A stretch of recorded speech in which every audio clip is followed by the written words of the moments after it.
संवाददाता मिताली जैन। तो एसबीआई की रिसर्च रिपोर्ट के अकॉर्डिंग अगर यूएस के जो टैरिफ्स है वो 15 से 20% बढ़ भी जाते हैं तो इसका इंडियन एक्सपोर्ट्स पे हमें खासा फर्क नहीं पड़ेगा। सिर्फ 3 से 3.5% का एक्सपोर्ट पे यहाँ पे दबाव आ सकता है और इस दबाव को का प्रभाव जो है वो कम करने के लिए इंडिया जो है वो मिडिल ईस्ट रूट्स जो ट्रेड रूट्स है वहाँ पे अभी एक्सप्लोर कर रहा है ताकि हम कैसे इस एक्सपोर्ट के जो टैरिफ के वॉर्स के कारण प्रभाव पड़ता है उसको कम कर सके। और ये मानना यहाँ पे ज़रूरी होगा कि यूएस अभी भी भारत का सबसे बड़ा एक्सपोर्टिंग पार्टनर है। FY24 में जो टोटल एक्सपोर्ट्स किए थे उसका 17.7% जो शेयर है वो यूएस का ही था। एक नजर डालते हैं टैरिफ के पिक्चर्स की।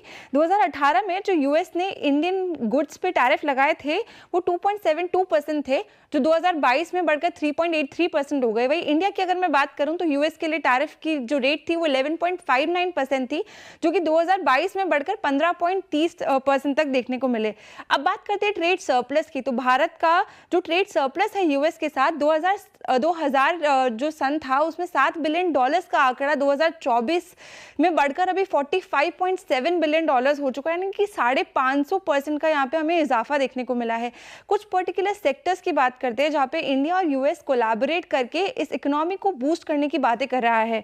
तो सबसे पहले हमारी लाइन में है डिफेंस और एरोस्पेस। यहाँ पे भारत और यूएस के बीच डिफेंस एडवांस इक्विपमेंट्स की बात जारी है और को प्रोडक्शन को लेकर भी यहाँ पे चर्चाएं शामिल नजर आती है। यूएस इंडिया का जो कॉम्पैक्ट इनिशिएटिव है उसमें मिलिट्री पार्टनरशिप और डिफेंस जो यहाँ पे सप्लाई चेन है उसको मजबूत करने की बातें भी सुनने को मिल रही है। इसके अलावा एनर्जी और रिन्यूएबल रिसोर्सेज सेगमेंट की अगर मैं बात करूँ तो हाइड्रोकार्बन, एलएनजी और क्रूड ऑयल का जो ट्रेड है वहां पे भी हमें बूस्ट देखने को मिल सकता है। इसके साथ ही भारत में यूएस के डिजाइन किए हुए रिएक्टर्स भी भारत में लगाने की यहाँ पे चर्चाएं जारी है।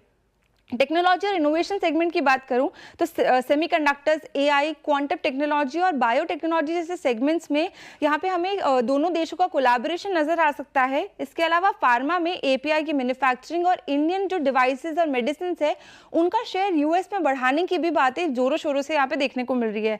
अंत में बात करना चाहूंगी मैन्युफैक्चरिंग की, तो एल्यूमिनियम, स्टील और बैटरी मटीरियल्स का जो प्रोडक्शन है उसके लिए भी कोलैबोरेशन इंडिया और यूएस यहाँ पे बात करते हुए नजर आ रहे हैं।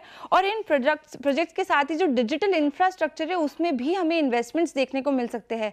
तो एसबीआई की रिसर्च रिपोर्ट का कंक्लूजन यही है कि वहां से अगर टैरिफ बढ़ाया जा सके तो भी हमारी इकोनॉमी उस टैरिफ वॉर को झेलने के लिए अभी सक्षम है और दोनों की जो कोलैबोरेशन है उससे इकोनॉमी में काफी बूस्ट देखने को भी मिल